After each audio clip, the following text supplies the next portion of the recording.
শুটকি ভাজা হয়ে গেছে। এখন সব মশলা দিয়ে দেবো।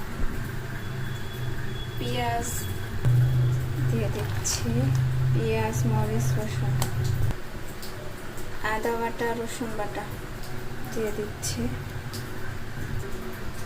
মরিচ, হলুদ, জিরা, ধনিয়া দিয়ে দিচ্ছি, তেল দিয়ে দিচ্ছি, লবণ দিয়ে দিচ্ছি। এখন ভালোভাবে মাখিয়ে নেব। ভালোভাবে মাখিয়ে নিয়েছি, এখন কষাচ্ছি।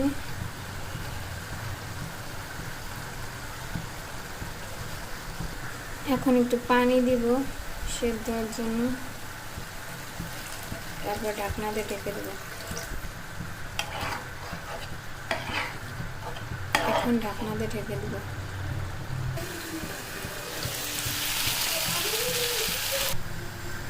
এই তো আমার রান্না শেষ। এখন একটু লেবু দিয়ে দিব ভালো একটা ফ্লেভার আসার জন্য।